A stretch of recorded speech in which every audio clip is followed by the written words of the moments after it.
Déjà plus d'une semaine qu'elle sillonne l'île au lagon, d'un établissement scolaire à un autre.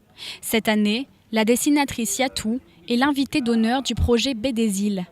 Un prix discerné chaque année aux élèves du secondaire des Outre-mer à 2 bandes dessinées récentes, l'une dans la catégorie collège, l'autre dans la catégorie lycée et post-bac. Ce genre de projet du coup est vraiment très important parce que justement il permet de donner à lire plusieurs ouvrages déjà de bandes dessinées à des collégiens et des lycées. Il y a énormément de prolongements pédagogiques qui peuvent être faits avec l'histoire, avec des sujets de société.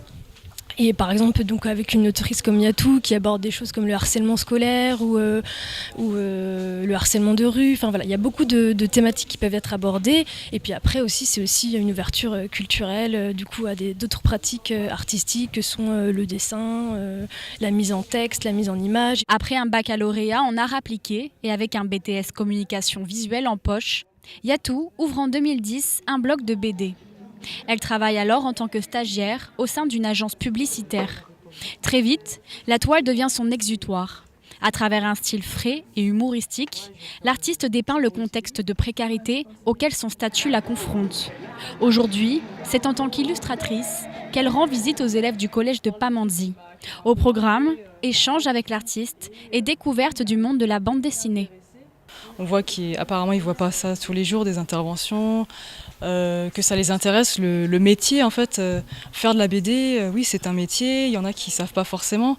Et le fait qu'il y en a qui en vivent en fait, qu'il y a une panel de métiers qui existe, franchement c'est vraiment bien pour eux en fait. On voit dans leur regard que on voit qu'on transmet quelque chose. Les élèves sont attentifs. Beaucoup sont touchés par les thématiques engagées de l'artiste. Avec 5 ouvrages publiés à son actif, ils n'ont que l'embarras du choix. Moi, ma préférée, c'est Pas mon chat, parce qu'il parle que des filles, de leur vie sociale et de l'harcèlement. On peut apprendre comment nous débrouiller. Le harcèlement à l'école, c'est très courant. Si on est face à cette situation où on est en difficulté de ça, il faut savoir en parler, les gens, le principal, et savoir en parler à son entourage pour savoir quoi faire. Une tournée qui se poursuivra jusqu'au 22 novembre. Yatou aura d'ici là rendu visite aux élèves de 17 établissements scolaires. Bientôt de retour en métropole, ses abonnés pourront continuer à la suivre sur les réseaux sociaux et contribuer à son nouveau projet d'édition via la plateforme participative Tipeee.